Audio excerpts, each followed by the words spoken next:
Hello students, in continuous third video of this chapter, we are going to discuss about uses of microbes as biocontrol agents and as biofertilizer, है ना। कि आप अच्छी तरीके से जानते हैं कि bye the way upon over use of chemical का किया जाएगा in the purpose of controlling pathogen and paste से रिलेटेड। तो उसमें क्या होगा, सॉइल भी पॉल्यूटेड हो जाएगी, उसके साथ साथ इन्वायरमेंट पॉल्यूशन अदर लाइक के वाटर है, एयर वगैरह, ये सब प्रॉब्लम क्रिएट हो जाएगी। इसके साथ साथ यूज़फुल और यूजलेस बहुत are killed by use of chemicals, है ना। उनसे ये भी क्लियर नहीं होगा कौन सा बेनिफिशियल है कौन सा नॉन बेनिफिशियल है। तो उससे बेटर है कि अपन यदि बायो कंट्रोल किया जाए तो इजीली इनको यूज ऑफ माइक्रोब से कवर कर सकते हैं। Okay, bio control refer to the use of biological methods for controlling plant disease and pest. जितने भी डिजीज़ कॉजिंग चाहे माइक्रोब्स है, वो बैक्टीरिया के लिए बैक्टीरियासाइड्स यूज करते हैं अपन, फंगस के लिए फंजीसाइड्स वगैरह, या पेस्ट से इंसेक्टसाइड्स विडीसाइड्स, जो भी केमिकल ओवर यूज होता है उनसे ये प्रॉब्लम क्रिएट हो रही है। तो उनको अपन इजीली किससे कर सकते हैं, बायोलॉजिकल एजेंट्स के फॉर्म में। Okay, in modern society these problems have been tackled increasingly by the use of chemicals. ये सब प्रॉब्लम क्रिएट हो रही किसके लिए, ओवर यूज ऑफ केमिकल के लिए। By use of insecticide, insect killing या कंट्रोलिंग के लिए जो केमिकल यूज करते हैं इंसेक्टिसाइड, या पेस्ट कंट्रोलिंग पेस्टिसाइड। इसके साथ साथ वीड्स क्योरिंग के लिए जो यूज किया जाता है उनको विडीसाइड के नेम से बोला जाएगा केमिकल्स को। Okay, these chemicals are toxic and extremely harmful. ये बहुत हाईली टॉक्सिक होते हैं और हार्मफुल होते हैं, चाहे वो ह्यूमन बीइंग के हिसाब से हों चाहे अदर्स एनिमल्स से रिलेटेड। ओके, अब टॉक्सिसिटी का भी क्या होता है कि अपन इकोलॉजी में फूड चेन में स्टडी करेंगे। जब वो toxic step by step lower trophic level से हाई ट्रॉफिक लेवल में एंटर होगा तो उसमें टॉक्सिसिटी रेज होगा, उसको बायोलॉजिकल मैग्निफिकेशन के नाम से बोला जाएगा, जिनको अलग से अपन स्टडी करेंगे। Okay, to human being and animal alike and have been polluting our environment soil. By the way soil water से लीचिंग होकर अंडरग्राउंड में गया तो ground water etcetera, fruits, vegetable, crop plants, our soil is also polluted through our use of weedicides होगा to remove weeds के लिए, जो weeds curing के लिए अपन यूज करते हैं उनसे भी ये ओवर यूज से हार्मफुल इफेक्ट आता है। अब कैसे अपन किस वे से इनको कंट्रोल कर सकते हैं बायोलॉजिकली, किसको, इंसेक्ट और पेस्ट से रिलेटेड और पैथोजन से रिलेटेड। ओके, और क्या हार्मफुल इफेक्ट आते हैं ओवर यूज ऑफ केमिकल, उनसे रिलेटेड डिस्कशन कर रहे हैं। Okay,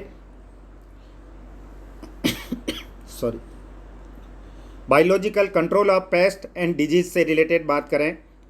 in agriculture there is a method of a controlling pest that rely on a natural predation rather than introduced chemical. यानी chemical introduce की comparison यदि by the way अपन naturally predators use, predators का meaning ये होता है कि as such prey को फीड करने वाले प्रीडेटर्स होते हैं, तो स्मॉल इंसेक्ट को लार्ज इंसेक्ट फीड कर जाता है, या एक लार्वी को अनदर इंसेक्ट के थ्रू फीडिंग करवा दिया जाए, इसको प्रीडेटर मैकेनिज्म बोलते हैं। ओके, एक की be life of the organic farmer, organic farming से रिलेटेड भी बात करेंगे, वहाँ केमिकल फर्टिलाइजर की जगह बायो फर्टिलाइजर। अब बायो फर्टिलाइजर क्या होते हैं, अभी इसी वीडियो में अपन कंटिन्यूस में कर रहे हैं, use of micro organism as a bio fertilizer के फॉर्म में, है ना। वहाँ माइक्रो ऑर्गेनिज्म का यूज करना, न कि केमिकल का।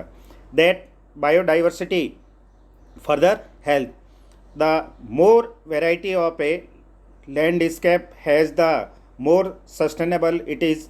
The organic farmer therefore work to create a system where the insects that are sometimes called pests are not eradicated but instead are kept a manageable level by a complex system of a checks and a balance within a living and vibrate ecosystem. अपन यहाँ तक अच्छी तरीके से समझ लीजिए कि हर insect कोई ज़रूरी नहीं एक क्रॉप के लिए हार्मफुल हो सकता है, पर अनदर क्रॉप के लिए बेनिफिशियल हो सकता है, या वो इकोलॉजिकल पॉइंट ऑफ व्यू से देखें तो इकोसिस्टम में बैलेंसिंग के लिए यूजफुल होता है। पर केमिकल में क्या होता है कि एक साथ सभी इंसेक्ट डिस्ट्रॉय हो जाते हैं, चाहे वो टारगेट ऑन टारगेट लेस, है ना। तो इससे बेटर है कि पर्टिकुलर प्रीडेटर्स के थ्रू वो पर्टिकुलर प्री इंसेक्ट ही फीड होगा, तो टारगेट वाला ही डिस्ट्रॉय होगा, टारगेट लेस इजीली सर्वाइव कर जाएगा उसमें। Contrary to the conventional farming practice which often use chemical method to kill बहुत यूजफुल एंड हार्मफुल, दोनों ही इंसेक्ट उसमें किल हो जाते हैं। ये सबसे बड़ा ड्रॉबैक है। तो इससे बेटर है कि बायोलॉजिकल कंट्रोल को ज़्यादा से ज़्यादा अपन बढ़ावा करें, है ना। And harmful life form A indiscriminately. This is a holistic approach that seek to develop an understanding of the web of a interaction between the myriads of a organism that constitute the field fauna and flora। यानी इस तरीके से bye the way upon biological control के form में use करेंगे, इनसे paste और pathogen manage करेंगे, तो उसमें फ्लोरा और फोना मेंटेन रहेंगे। फ्लोरा किसको बोलते हैं, पार्ट ऑफ प्लांट से रिलेटेड है, स्पीसीज ऑफ, और फोना है related to animals. Okay, the organic farmer hold the view that the eradication of the creatures that are often described as pests is not only possible but also undesirable, for without them the beneficial predatory and parasitic insect which depends upon them as a food or a host would not be able to survive, है ना। क्योंकि जब पूरे एक insect अपन destroy कर लेंगे तो उसके बाद वो हॉस्टेज डिस्ट्रॉय हो गया तो नेक्स्ट उस पर डिपेंडेंट होगा, वो कैसे सर्वाइव करेगा, है ना।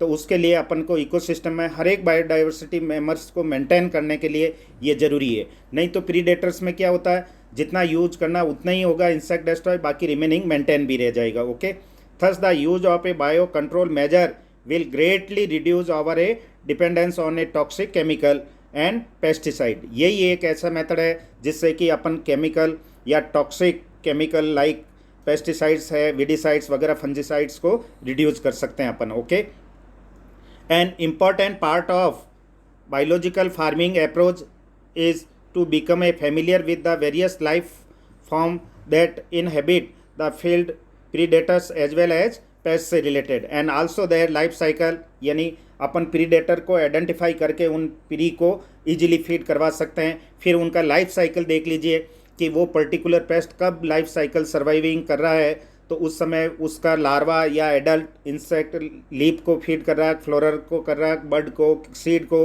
कि उसके हिसाब से उस क्रॉपिंग का भी चेंजेज कर सकते हैं जिससे कि वो ऑटोमेटिक डिस्ट्रॉय हो जाए। पैटर्न ऑफ फीडिंग कर सकते हैं and the habit that the prefer होना चाहिए। This will help develop a appropriate means of A bio control. Okay, अब कौन कौन से बायो कंट्रोल यूज किए जाते हैं उनसे रिलेटेड आपको डिस्कशन कर रहे हैं। यहाँ से बोर्ड में अक्सर पूछा जाता है, ध्यान से समझिए। The very familiar beetles with a red and black marking, यानी एक रेड एंड ब्लैक मार्किंग वाला लेडी बर्ड देखा होगा, and dragonfly are also use to get rid of a aphids. Aphids होते हैं ना, बसंत पंचमी के आसपास आंखों में अपने गिरते हैं, है ना, मोला जिसको बोलते हैं आप, है ना। उसके साथ साथ एंड मॉस्किटो लार्वे को फीड कर जाती है, ड्रैगन फ्लाई वगैरह, है ना। तो इनसे इजीली कंट्रोल हो जाएगा। तो इसमें केमिकल यूज नहीं हो रहा, respectively. Okay, an example of a microbial bio control agents that can be introduce in order to control a butterfly caterpillar is the bacteria bacillus thuringiensis. बहुत इंपॉर्टेंट है, जिसको अपन नेक्स्ट बायोटेक में भी study करेंगे 12 unit में, chapter में। Okay, Bacillus thuringiensis नाम का एक बैक्टीरिया होता है जिसके अंदर जीन होती है, उसको बोलते हैं बीटी जीन, बी और टी, है ना। अब बीटी जीन क्या करती है, एक टॉक्सिक क्राई प्रोटीन क्रिएट करती है। वो टॉक्सिक और क्राई प्रोटीन होती है, बाय द वे कोई भी कैटरपिलर ग्रुप का लार्वा है, लार्वी, वो इसको फीड करेगा तो उस लार्वी के इंटेस्टाइन में हॉल्स हो जाएगा, स्वेलिंग होके एपिथेलियल जो इनर वॉल होती है इंटेस्टाइन की, और उस हॉल से वो उस इंसेक्ट की या लार्वी की डेथ हो जाएगी। अब लार्वी स्टेज में डेथ हो गई तो एडल्ट कन्वर्ट हो गई नहीं, तो उससे आगे पेस्ट डेवलपमेंट होने का कोई इंसेक्ट का चांसेज ही नहीं रहेगा। तो ये सबसे बेटर है, इसको बोलते हैं बीटी जीन के थ्रू क्रिएट किया जाता है। Okay, Bacillus thuringiensis. These are available in a sachets as dry spores which are mixed with water and spray on to vulnerable plants। जितने भी प्लांट के अंदर ये लार्वी जहाँ डेवलप हुए हैं वहाँ पे सिंपल सा मार्केट के अंदर ड्राई पाउडर के फॉर्म में स्पोर्स होते हैं ये भी इनके, तो उनको स्प्रे कर देते हैं। जहीं ये फीड करता है लार्वी तो उसकी डेथ हो जाती है, ओके, इंसेक्ट की, such as brassicas and fruits trees et cetera, where these are eaten by the insect larvae in the gut of the larvae, the toxic is released। ज्यों ही उसके लार्वी के गट इंटेस्टाइन में जाएगा वो टॉक्सिक जो मटेरियल होगा secretion होगा, द लार्वी गट किल्ड हो जाएगा उस समय, immediate get killed. The bacterial disease will kill the caterpillar but larvae other insect unharmed because of the development of a method of a genetic engineering in the last decades or so, the scientists have introduced Bacillus thuringiensis toxic genes into a plant। अब आजकल तो क्या करते हैं कि ये spore spray करने की ज़रूरत नहीं, सीधा बीटी जीन सेलेक्ट करो और प्लांट पे इंट्रोड्यूस कर लो, तो बीटी प्लांट ही डेवलप कर दिए। अब जब भी प्लांट का ईच एंड एवरी पार्ट में बीटी जीन है, ज्यों ही वो लार्वी उस पार्ट को फीड करेगा इमीडिएट उसके गट में जाके टॉक्सिक इफेक्ट आएगा और उसकी डेथ हो जाएगी। Such plants are resistance to attack by insect pest होगा, जिसको बोला जाएगा BT cotton is one of such example होगा, which is being a cultivated in some states of our country होगा। You will learn detail in chapter 12 में अपन study करेंगे, okay. और वापस इसका आएगा यूज ऑफ बायो कंट्रोल के फॉर्म में, ओके। अब ए biological control being develop for use in A treatment of plant disease is the fungus. ये बोर्ड में पूछा हुआ कौन सी फंगस है जो प्लांट के डिजीज क्योरिंग के लिए यूज किया जाता है, तो ट्राइकोडर्मा नाम से। Trichoderma species are free living fungi है, okay, that are very common in the root ecosystem होगा। They are effective bio control agents of a several plant pathogen, बहुत सारे प्लांट के पैथोजन के लिए कंट्रोलिंग में यूज होता है।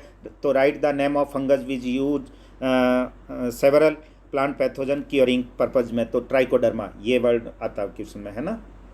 देन नेक्स्ट सेम बैकुलोवायरस, वो फंगल थी, ये बैकुलोवायरस माइक्रो ऑर्गेनिज्म है ना। Are pathogen that attack insect and other arthropod, ये इंसेक्ट और आर्थ्रोपोड के ग्रुप को अटैकिंग करेगा, okay. Majority of a baculovirus used as a biological control agents are in the genus, जिसमें न्यूक्लियो पॉली हाइड्रो वायरस के नाम से है, ओके। ये इतना पर्टिकुलर रेंज ऑफ इंसेक्ट पे पर्टिकुलर पे ही अटैक करेगा और उनको डिस्ट्रॉय के लिए यूज कर सकते हैं। These virus are excellent candidates for a species specific होगा narrow spectrum insecticidal applications. They have been so to have no negative impact on plant, किसी तरह का प्लांट पे कोई डिजीज नहीं करता है, लाइक मैमल्स बर्ड्स वगैरह फिश किसी पे, even on non target insect को भी डिस्ट्रॉय नहीं करेगा, केवल टारगेट इंसेक्ट को ही किलिंग के लिए यूज किया जाता है। तो वो कौन सा जीनस का है, न्यूक्लियो पॉली हाइड्रो वायरस के नाम से पूछा गया, ओके, हेड्रोवायरस।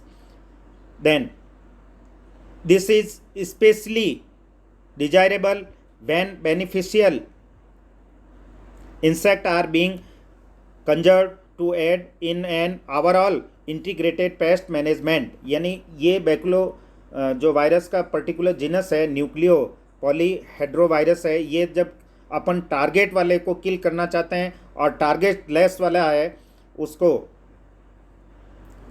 टारगेट लेस वाले को किल करना है और टारगेट यूजफुल इट मीन्स उसको प्रोटेक्ट करना या कंजर्विंग करना है, तो उस समय ऐसे वायरस का यूज किया जाता है। अब बाय द वे कभी कभार होता है इंटीग्रेटेड पेस्ट मैनेजमेंट भी यूज करते हैं, है ना, कहीं केमिकल भी यूज कर सकते हैं तो कहीं बायोलॉजिकल भी कर सकते हैं, ओके। कभी कभार इनको मिक्सअप भी किया जा सकता है कि वायरस ग्रुप भी कर दिया तो ट्राइकोडर्मा भी, तो इंटीग्रेटेड पेस्ट मैनेजमेंट प्रोग्राम। और when an ecologically sensitive area is being treated, okay.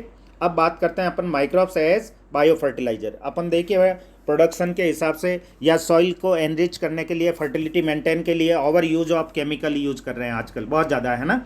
तो उस केमिकल का इफेक्ट वही आएगा जैसा कि मैंने पेस्टिसाइड पैथोजन वगैरह इनसे यूज़, तो एक तो ये इकोनॉमिकली हार्मफुल है, सेकंड उसके साथ साथ इन्वायरमेंटली पॉल्यूशन से रिलेटेड हो, चाहे वो पेस्ट से रिलेटेड हो, उन पे भी इम्पैक्ट करेगा, एनिमल पे भी, ह्यूमन बीइंग, वाटर बॉडीज़ वगैरह सभी पे इम्पैक्ट आएगा, ओके।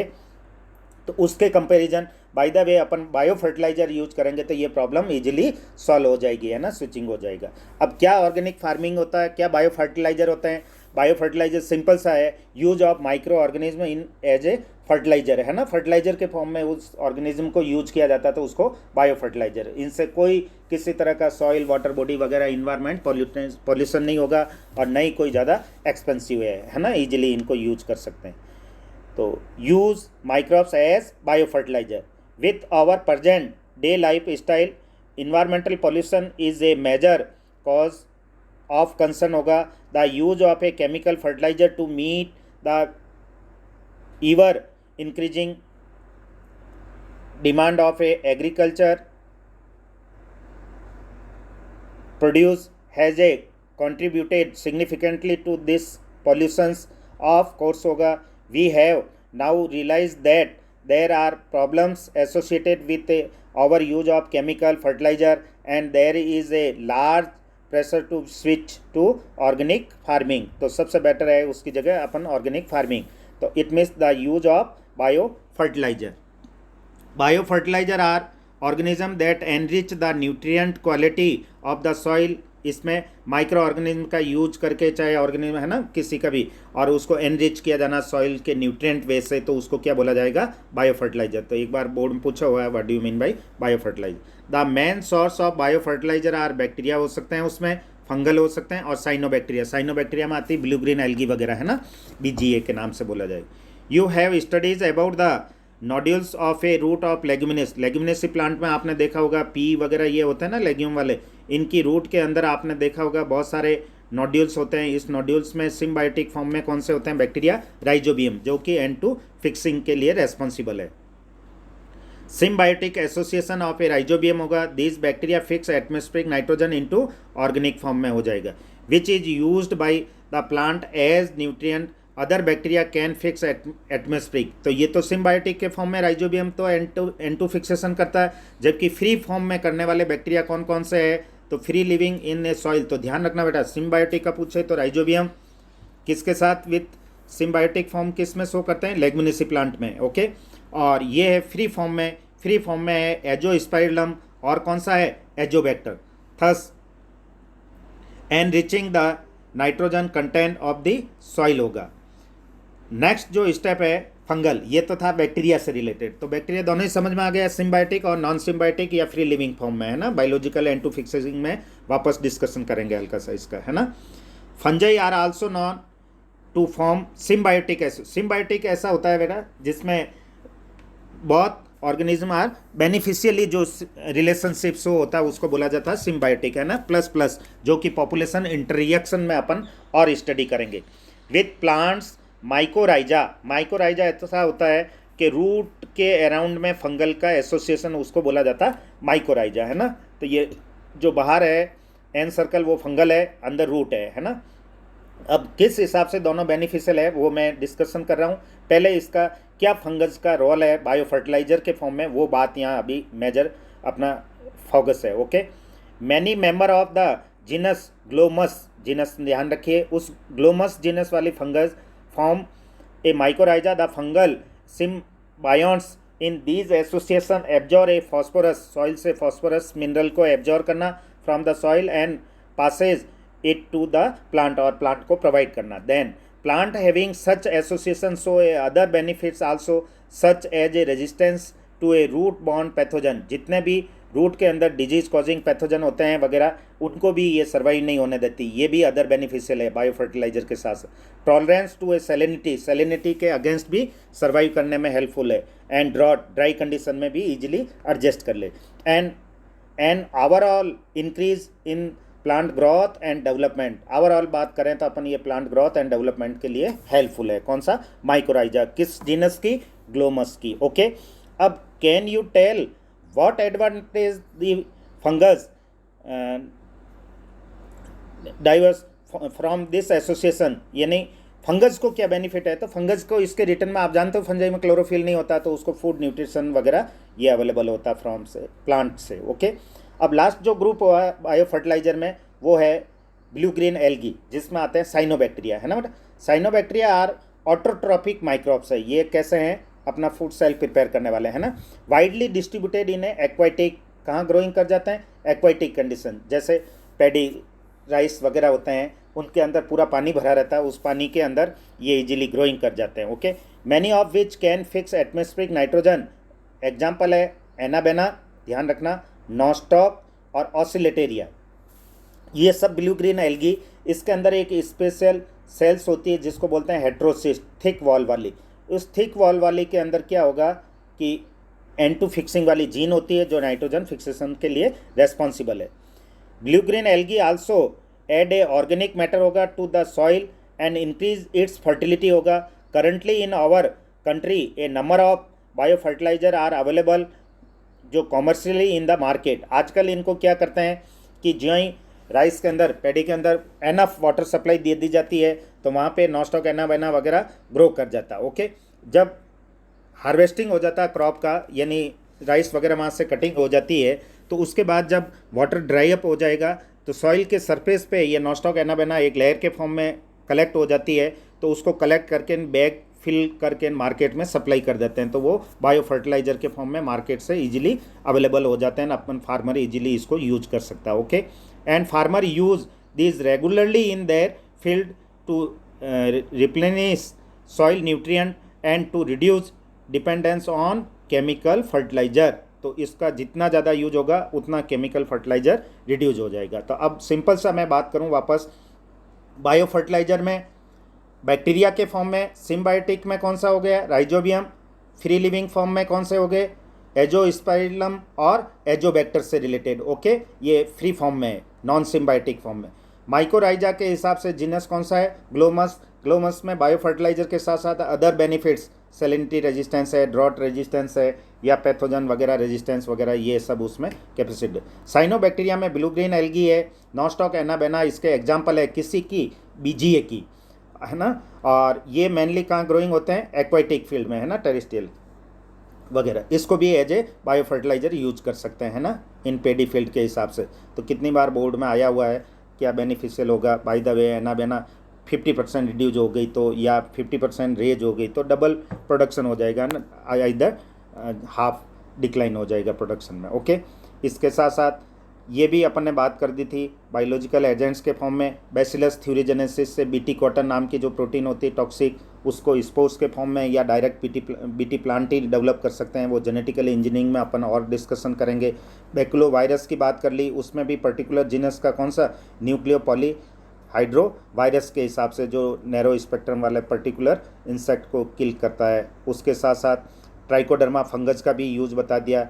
इंटीग्रेटेड पेस्ट मैनेजमेंट से रिलेटेड भी बात हो गई, या यहाँ पे अपन ने बात किया था लेडी बर्ड, और उसके साथ साथ ड्रैगन फ्लाई है। तो लेडी बर्ड्स किसको राइड करती हैं, ऑन एम्फिड्स, है ना, और ड्रैगन फ्लाई है वो किसको करता है, मॉस्किटो लार्वीज से रिलेटेड। Okay, thank you.